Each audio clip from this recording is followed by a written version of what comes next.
Hello Hungary, hello Budapest, hello fellow Europeans and American friends. Thank you so much for having me. Allow me to skip formalities for a moment and dive right into a subject that is not so cheerful, but very, very necessary to discuss. Let me walk you through the past 7 days in Europe.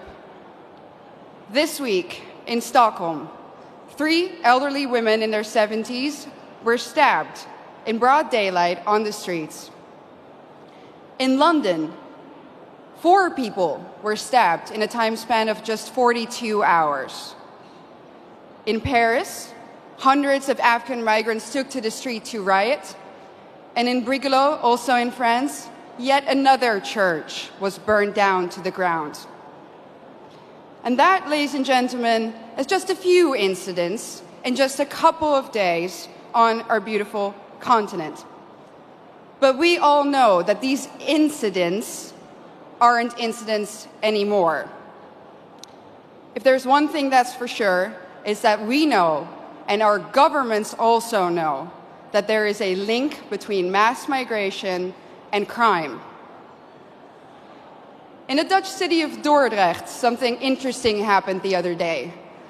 They announced, and this is a small city in the Netherlands, in my home country, that a new asylum center will be put in that little town. And what did the municipality do? They said, we are going to offer citizens who live in the vicinity of this center €1,000 to take extra safety measures.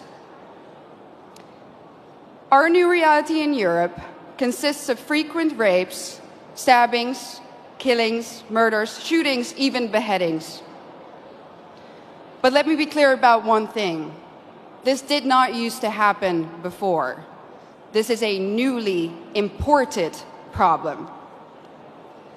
Samuel P. Huntington predicted this over 25 years ago when he wrote, and I quote, "In the new world of mass migration, the most pervasive, important and dangerous conflicts will not be between the social classes. They will not be between the rich and the poor. They will be between peoples belonging to different cultural entities. Tribal wars and ethnic conflicts will occur within civilizations." Well, boy, was he right. And the worst part is, we as a society seem to have become indifferent to it. When another white boy or a white girl dies at the hand of an immigrant, we might shake our head, we might let out a sigh, we might even get angry for a minute or two, and then we go on with our lives. We offer the family thoughts and prayers, but nothing ever changes. Ladies and gentlemen, what does that say about us? This is a response of a society that has already given up, a society that has already accepted its defeat. But is this true? Have we given up? Do we really accept the new reality that our globalist leaders have in mind for us? I know one thing for sure.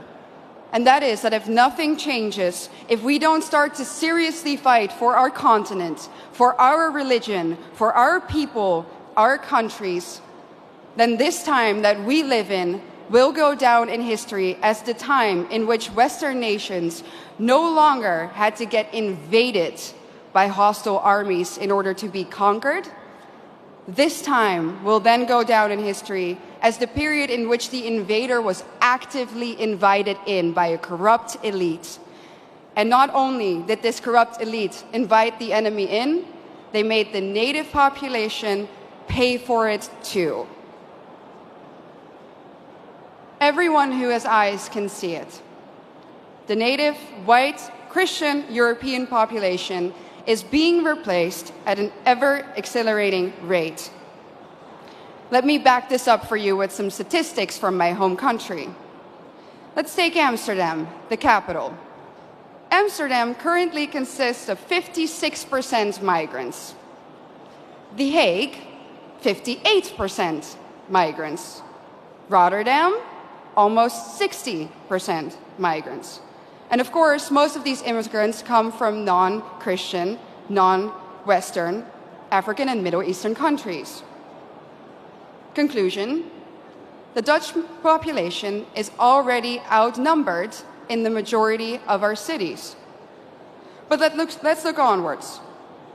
London, 54% migrants. Again, conclusion, native population outnumbered. Brussels, color me shocked, 70% migrants. Conclusion, native population majorly outnumbered. And other Europeans will, of course, follow suit soon if they haven't already. So I'm going to draw the forbidden conclusion here. The Great Replacement theory is no longer a theory. It's reality. And what's interesting about replacement is that the establishment will either deny its existence, or when they admit to it, they say that it's a good thing that the native European population is soon no longer a majority on its own continent. Dutch national disgrace and dubbed climate pope Frans Timmermans already stated in 2015 that diversity is humanity's destiny and that Europe will be diverse. And of course, by now, I think we all know what they mean with the word diversity. It means less white people, less of you. Imagine this in an Asian or an African country.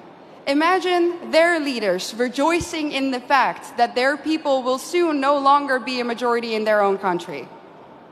Absolutely unthinkable, unimaginable. So what in the world is wrong with our leaders?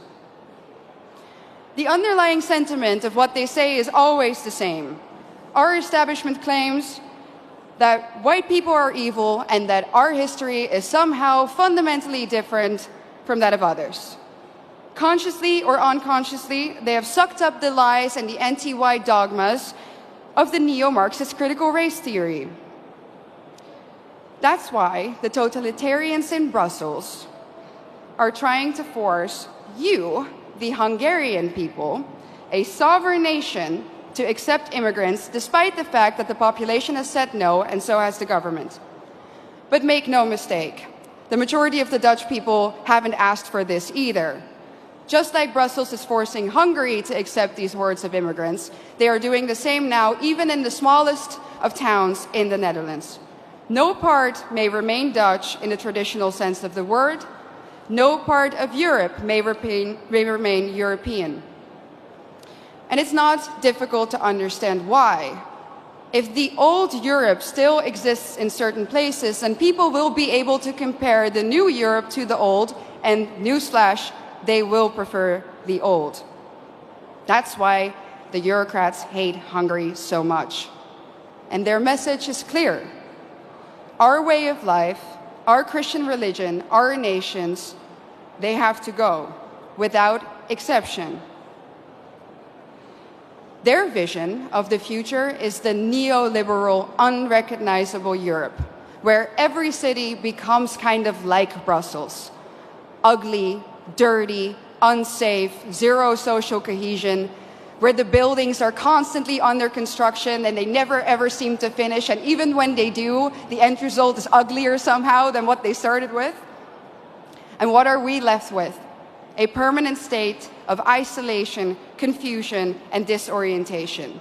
Ladies and gentlemen, welcome to the New World Order.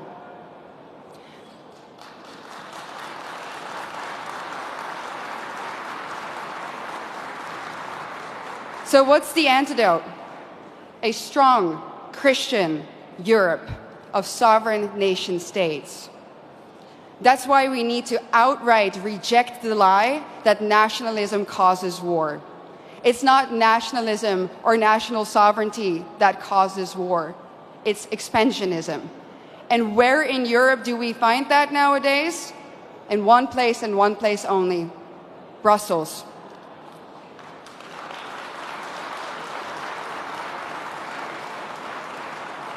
Isn't it funny how the same people who erode our national sovereignty and love to do it, give it all up to the bureaucrats there, that those people are now telling us that we need to spend billions and billions of euros on the national sovereignty of Ukraine?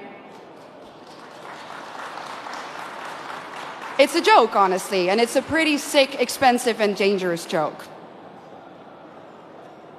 During a recent interview, I got asked by an interviewer, do you think that you ever go too far? Do you think that you're ever too radical? I thought about it for a second, and I said, no. No, I don't think I go too far.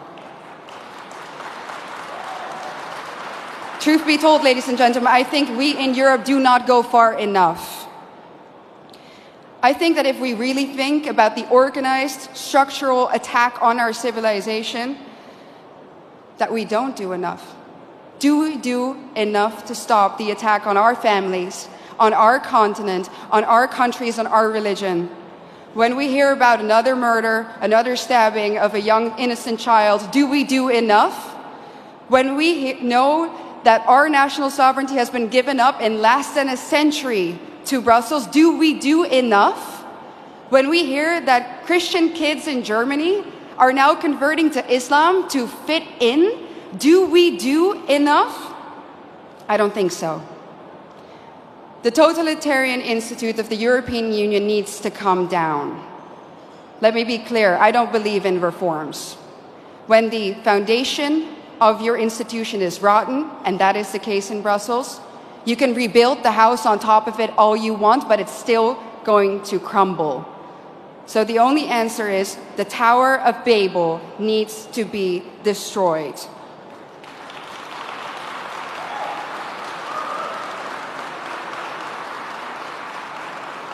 Ladies and gentlemen, we are the daughters and sons of the greatest nations on earth.